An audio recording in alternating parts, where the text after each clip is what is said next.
At 2:17 a.m., my cheating wife called me 18 times screaming for help. I watched every single one ring and simply turned my phone off. My wife told me that her whereabouts were not my business as she left for another secret weekend with her millionaire boss. At 2:17 in the morning, my cellular phone lit up with her desperate calls. There were 18 of them. I watched every single call ring. I read every panicked text message begging for assistance, and I did absolutely nothing. That was the night I decided that mercy, forgiveness, and being the good guy were not my business anymore either. My name is Jack Mercer. This is the story of how I dismantled two lives with the same cold efficiency I used to construct steel frameworks for skyscrapers in Chicago.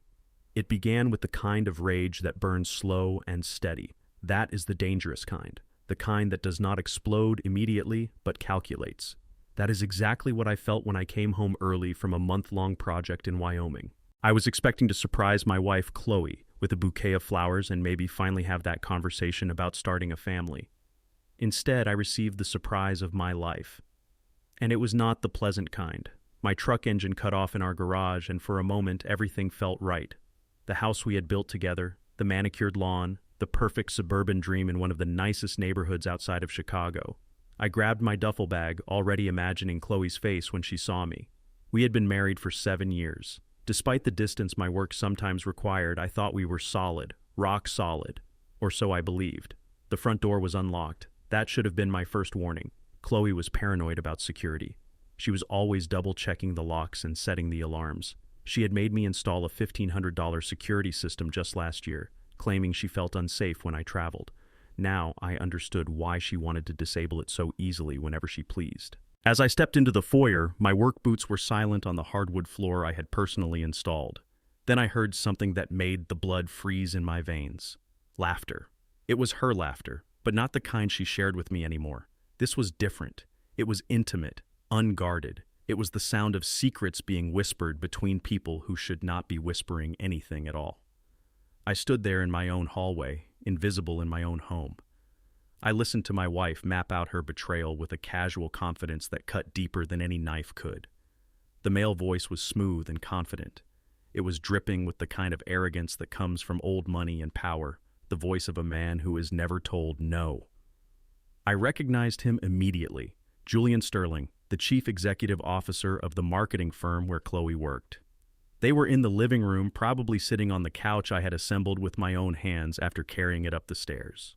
They were likely drinking the wine I had paid for with money earned through 70-hour work weeks. They were making plans with time they had stolen from me. "Next Friday works perfectly," Chloe was saying. Her voice carried that flirtatious tone I remembered from when we first dated. "Jack will be in Seattle for at least 2 weeks, maybe 3 if the project runs long like they usually do. We can take the whole weekend at the Lake Geneva Lodge," Julian replied. "I will tell my wife it is a client emergency, some crisis that needs immediate attention." "Jack will believe it," Chloe said, and I could hear the smile in her voice. "He always does." Julian laughed. It was a low, predatory sound, the laugh of someone who takes what he wants and never faces consequences. "You are getting too good at this, Chloe. It almost makes me wonder what other secrets you are hiding." "Don't worry, Julian," she purred. "You are my only secret, my most expensive, most thrilling secret, my escape from the boring life I have been living." Something inside me cracked. It did not break. It cracked like a concrete dam that is about to give way but holds for just a moment longer. It was building pressure, building force, building into something catastrophic that would destroy everything in its path when it finally gave way. I could have walked into the living room right then. I could have confronted them. I could have thrown punches and become the cliché of the betrayed husband losing his mind. But I did not. Standing in the shadows of my own home, with my duffel bag still gripped in my white-knuckled hands, I realized something crucial about myself. I had forgotten this part of me during the years of being the good husband, the reliable provider, the man who played by the rules. I was a builder, yes, but I was also a destroyer when I needed to be. I had torn down massive structures before rebuilding them stronger.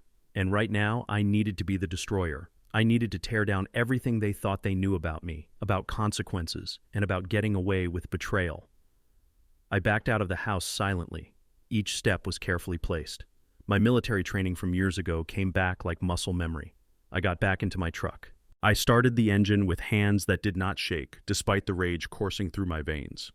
I drove straight to the Iron Horse, a bar near the rail yards, where my friend Cole was probably already 3 drinks deep into his evening routine. Cole had been with me in Afghanistan. He had saved my life twice. He never asked questions when I needed help. If anyone would understand what I was about to do, it would be him. I sat in the booth across from him. Cole looked at me with cold, assessing eyes. "You look like someone just told you your dog died," Cole said. "But you do not have a dog. So what happened?" I did not answer immediately. The words were stuck in my throat like broken glass. Finally, I managed to speak. "Chloe is cheating on me with her boss, in my house, right now." Cole did not react with surprise or sympathy. He just nodded slowly. "And you left instead of beating his face in?" "Because I have a better plan," I said. Something in my voice made Cole smile. It was not a nice smile. It was the smile of a predator, recognizing another predator. "I am going to destroy them both," I told him. "Completely. Financially, professionally, socially. I am going to make them wish they had never met each other. I am going to make them wish they had never met me." Cole signaled the bartender for another round of bourbon. "Tell me what you need." Later that night, I checked into a cheap motel off the interstate. At 2:30 in the morning, my phone started buzzing on the nightstand next to me. Chloe's name lit up the screen, once, twice, 3 times. I watched it ring from my position on the bed. I was wide awake, staring at the ceiling and counting the missed calls like rosary beads. I had been expecting this call. Julian Sterling was a coward. He was the kind of man who would take what he wanted until there was actual danger, and then he would run. Something had gone wrong on their little adventure tonight. Now, she needed me. Now, she wanted the man she had been betraying to come rescue her from the consequences of her own choices. She wanted the reliable backup plan she had always counted on. I let it ring. I let her panic. I let her feel what it was like to need someone desperately and to be ignored. After the 4th call, the text messages started coming in. "Jack, please, I need you, emergency. Then please answer, I am scared. Where are you?" I read every message as it arrived. I felt nothing but cold satisfaction settling in my chest like ice water. Whatever was happening to her, she had earned it. She had made her choices. Now she could live with them. I turned off my cellular phone completely. I went to sleep better than I had in months, dreaming of nothing at all. The following week was a masterclass in discipline. It was the kind of self-control that would have impressed my old drill sergeant at Fort Benning. I returned home the morning after her panic attack. I walked through the door at 6 o'clock, just as the sun was rising over Lake Michigan. Chloe looked terrible. Her mascara was smeared down her cheeks like war paint. One of her expensive heels was broken. She looked at me with a mixture of relief and absolute terror. "Jack," she breathed. "I called you over and over. Why did you not answer? I could have been hurt." I poured myself a cup of black coffee. I took a slow sip before looking at her. "I figured that where you were going was not my business, Chloe. So, logic dictates that where you were when you needed help was also not my business." I watched the realization hit her.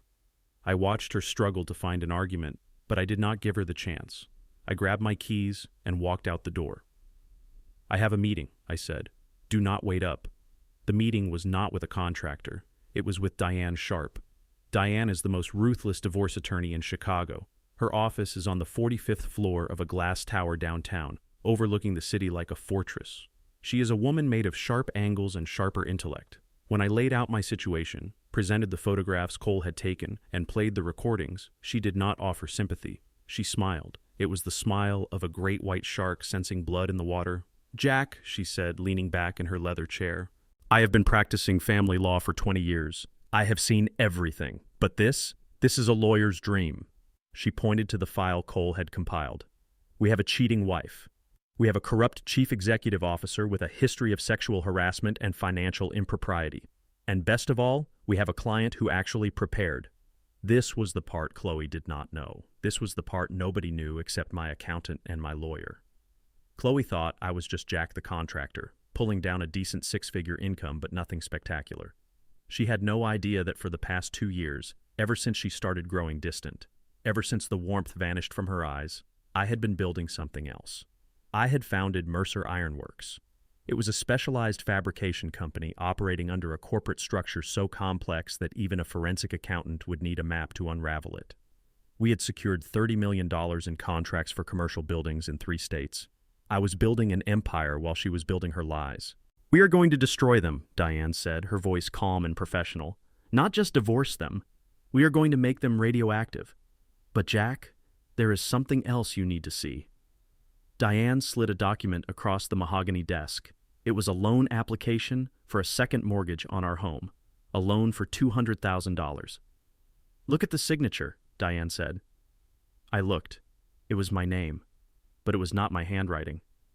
"She forged your signature," Diane explained. "She took out a second mortgage on your house 2 months ago. We traced the funds. She transferred the entire amount to a shell company controlled by Julian Sterling." The rage I felt in that moment was different from the night before. This was not about love or betrayal. This was theft. She had stolen the roof over my head to fund her lover's gambling habits or his failing investments. "This changes everything," I said, my voice dropping an octave. "This is no longer a divorce, Diane. This is a criminal investigation." "Exactly," Diane replied. "But we need to be patient. We need to let them think they are safe for just a little longer. Can you do that? Can you go home and sleep next to the woman who stole your life?" "I can," I said. "I am a builder, Diane. I know how to work in hazardous conditions." For the next 3 weeks, I lived with the enemy. I came home every evening. I ate dinner across the table from her. I listened to her complain about her stressful days at the office, knowing she had spent the afternoon in a hotel room with Julian. I watched her like a scientist observing a specimen under a microscope. I cataloged every lie. I noted every time she checked her phone with a guilty glance. But I also started tightening the screws. It started small. I instructed my financial team to slowly restrict the flow of money into our joint accounts. The breaking point came on a Tuesday night. Chloe came home furious. She threw her designer handbag onto the kitchen counter. "My credit card was declined at Nordstrom today," she snapped. "Do you know how embarrassing that is?" The sales girl looked at me like I was a pauper. "I called the bank and they said the funds were frozen. What is going on, Jack?" I sat at the kitchen island reading a blueprint. I did not look up. "The economy is tough," I lied smoothly. "Project delays, cash flow issues. I had to move some capital around to keep the business afloat. It is just temporary." "Temporary?" she screamed. "I have needs, Jack. I have a standard of living to maintain." "Maybe," I said, finally looking her in the eye. "You should ask your boss for a raise. I hear Julian Sterling is very generous with his employees." She froze. For a second, I saw genuine panic in her eyes. She wondered if I knew. She wondered if I was playing a game. But then, her arrogance took over. She believed I was too simple, too stupid to understand the game she was playing. She huffed and stormed out of the room. I picked up my cellular phone and sent a text message to Diane Sharp. "The trap is set. Proceed with the asset seizure." The foundation was laid. Now it was time to bring the whole house down. The next phase of my plan required getting close to Julian Sterling. I did not want to confront him in a rage. I wanted to send a message. I wanted to let him know that the game had changed and he was not playing against some naive, cuckolded husband anymore. He was playing against a man who knew how to pour concrete over a buried secret. My friend Cole helped me access the Hudson Marketing Group building. Dressed in a blue maintenance uniform with a well-worn toolbox and an official-looking clipboard, I walked right past the security desk and onto the executive elevator. Nobody questions a repairman, especially one who looks like he belongs there. I had learned that years ago on construction sites. Confidence is the most effective invisibility cloak.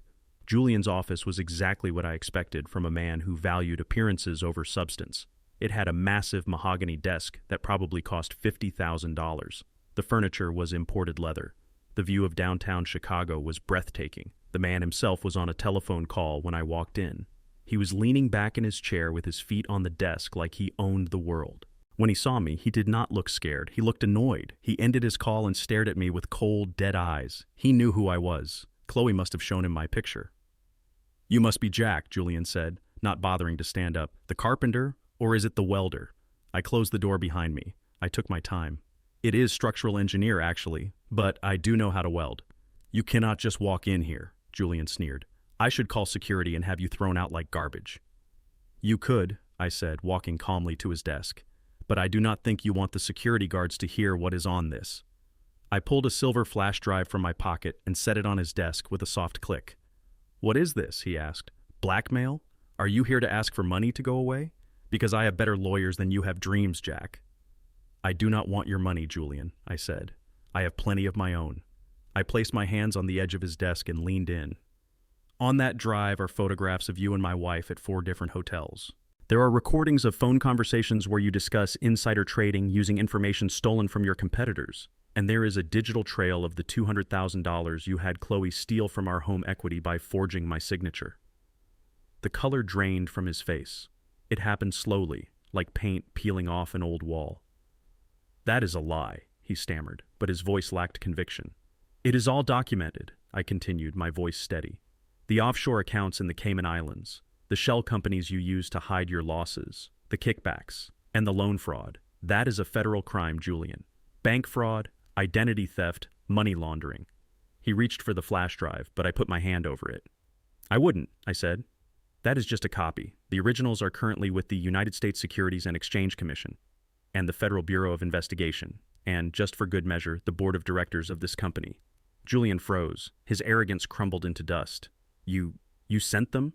45 minutes ago." I checked my watch. "My lawyer, Diane Sharp, is very efficient. By now, your board members are probably receiving some very frantic calls from their compliance officers. By tomorrow morning, your stock will be worthless, and you will be under arrest." "You are bluffing," he whispered. "You are just a construction worker. You do not have the resources to do this." "I built skyscrapers, Julian. I know that if you want to bring a building down, you do not attack the windows. You attack the foundation. You are the foundation of this company. And I just detonated the charges." His office telephone began to ring. Then his cellular phone buzzed. Then the intercom beeped. It was a cacophony of panic. I straightened my uniform and picked up my toolbox. "You ruined my life," he hissed, staring at his ringing phones with terror. "No," I corrected him. "You ruined your own life when you decided that mine did not matter. You stole my wife. You stole my home. You stole my trust. I am just balancing the equation." I turned to leave, but stopped at the door. "Oh, and Julian? I know you are going to Lake Geneva this weekend with her. I suggest you still go. Enjoy the view. It will probably be the last vacation you take for 20 years. I walked out of the building.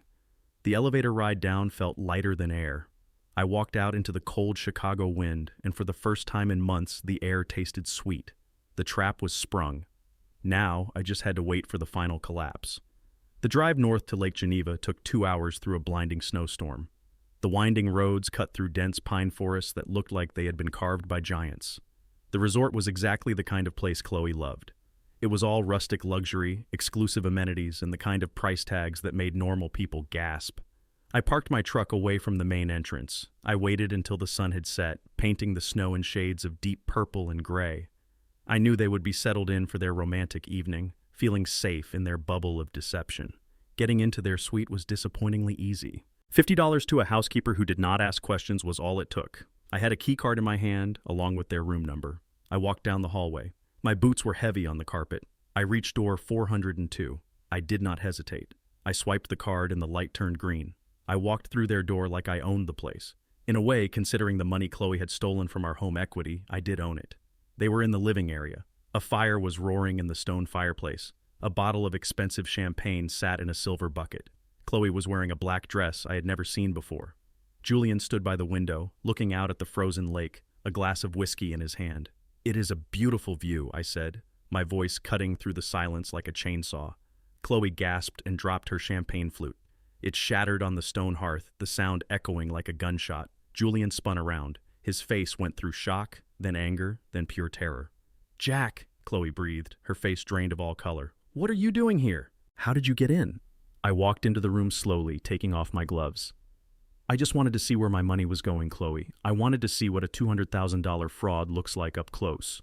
Julian stepped forward, trying to regain his composure. "You need to leave, Jack. This is private property. I will call the police." "Please do," I said, sitting down in one of the leather armchairs. "The police are actually on their way here right now, along with the agents from the Federal Bureau of Investigation."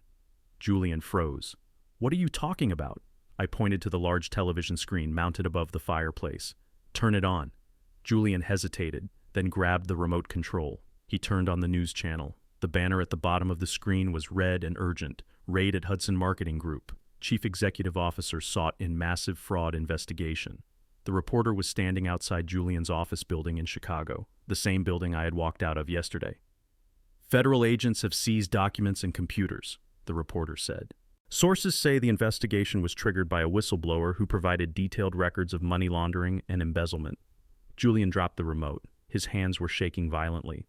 My lawyer, Diane Sharp, sent the package over yesterday, I explained calmly. And Julian, your wife received a similar package. I believe she has already filed for divorce and frozen your personal assets. You are broke. Julian turned to Chloe. The look in his eyes was not love. It was hatred. Pure, unadulterated hatred.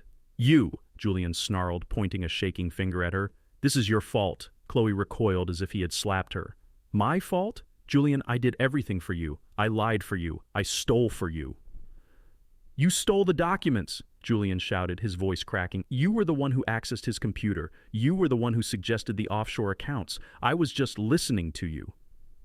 I watched them turn on each other. It was fascinating. When the pressure mounts, the cracks in a weak foundation spread instantly.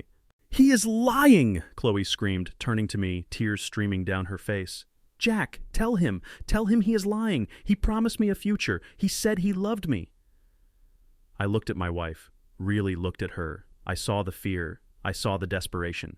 But I did not see the woman I had married. That woman was gone. He is not lying about one thing, Chloe, I said quietly. You did steal the documents. You forged my signature. You are an accomplice. And when the police get here, Julian is going to tell them exactly that to save his own skin. I will, Julian yelled, moving away from her as if she were contagious. She manipulated me. She is the mastermind. I am a victim here. Chloe fell to her knees. She looked from Julian to me, realizing she was trapped between a monster and a wall of ice. Jack, please, she sobbed, reaching out for my hand. We can fix this. I am your wife. We can leave. We can go home. I stood up. I pulled a thick envelope from my jacket pocket and tossed it onto the coffee table. There is no home, Chloe. The bank took possession of the house this morning due to the fraudulent loan, and those, I pointed to the envelope, are divorce papers. You get nothing. No alimony, no assets, just the consequences of your actions. Sirens began to wail in the distance, getting louder as they approached the resort. Blue and red lights flashed against the snowy window pane. You are going to prison, Chloe, I said, walking to the door. Both of you. And the sad part? You sold your entire life for a man who threw you under the bus the moment things got difficult. Jack, wait! She screamed. Do not leave me here. I love you. I paused with my hand on the doorknob. I looked back at the wreckage of my marriage. No, you don't, I said. You love the safety I provided, and now you are unsafe. I walked out of the suite and closed the door. I walked down the hallway, listening to the wail of the sirens and the sound of my wife screaming my name. I did not look back, not even once. The destruction was absolute. It was the kind of scorched earth campaign that would have made a general proud. In the months that followed the raid at Lake Geneva, Julian Sterling's empire imploded with spectacular speed. The board of directors fired him immediately. The United States Securities and Exchange Commission opened a full investigation into his finances. His wife filed for divorce and took him for everything he had left, which was not much after the lawyers took their share. But the most satisfying part was watching Julian turn on Chloe.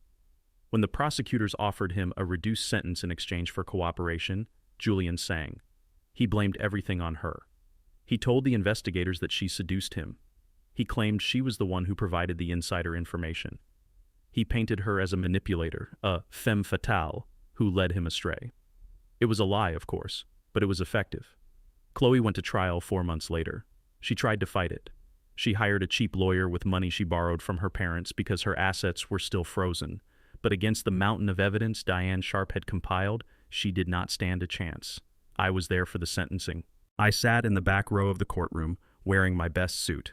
The judge sentenced Julian Sterling to 22 years in federal prison for fraud, embezzlement, and racketeering. Chloe received 9 years for conspiracy, identity theft, and bank fraud. 9 years. Their grand romantic adventure, the one they thought was worth destroying lives over, had lasted exactly 7 months. 7 months of pleasure for a decade of confinement. Meanwhile, Mercer Ironworks continued to grow. We landed a $65 million contract to provide custom metal work for a new football stadium in Phoenix. I hired 120 new employees. I bought a penthouse apartment in downtown Chicago with a view that looked down on the city I had helped build. Success, it turned out, was the best form of revenge. 6 months after the divorce was finalized, on a cold November evening that smelled of snow, there was a knock on my door. I knew who it was before I opened it. Chloe stood there. She was barely recognizable as the woman I had married. The designer clothes were gone, replaced by worn jeans and a cheap jacket. Her hair hung limp around a face that looked like it had aged a decade. She looked broken, defeated. "Jack," she said, her voice cracking. "Please, I need to talk to you. Just 5 minutes." I stood in the doorway. I blocked her entry to my home, to my new life. "You have 2 minutes, Chloe. The clock is ticking." She looked past me, into the warm apartment. I saw tears form in her eyes. "I lost everything," she whispered. "My job, my apartment. My friends will not talk to me. I report to prison next week. I am terrified, Jack. I cannot survive in prison." "And you want what from me?" I asked. My voice was cold enough to freeze nitrogen. "Sympathy? Money?" "I want you to forgive me," she said, reaching out but not quite touching me. "I loved you, Jack. I know I did not show it, but I did love you, and I think part of you still loves me too." I looked at her for a long moment. I really looked at her. I searched my heart for any spark of affection, any lingering warmth from our 7 years together. I felt absolutely nothing. "You are wrong," I said simply. "I do not love you anymore. I do not hate you either. I do not feel anything for you at all. You are nothing to me now, less than nothing." Her face crumbled. She started to sob, ugly, desperate sounds that echoed in the hallway. "You are cruel," she spat, anger finally breaking through her desperation. "You are a monster." "Maybe," I replied, "but I am a free monster, and you are a prisoner of your own choices." I closed the door in her face. I locked the deadbolt. I listened as her footsteps faded down the hallway, walking out of my life and into her ruined future. I walked back into my living room. A woman was standing by the balcony door. Her name is Rachel. She is a structural engineer I met on the Phoenix project. She knows my whole story. She knows what I did. She does not judge me for it because she understands that sometimes, to build something strong, you have to tear down the rot first. I walked over to her. We stood together looking out at the Chicago skyline, a sea of steel and glass glittering in the night. "Is she gone?" Rachel asked softly. "She was gone a long time ago," I said. "Tonight was just the ghost leaving the building." I took a sip of my drink. The whiskey tasted like smoke and victory. I am a builder. I spent years constructing frameworks for other people to live in. But now, standing here in the silence of my own home, I realized I had finally built the most important structure of all. I had built a life that no one could ever tear down again. The steel was cold, but it was unbreakable.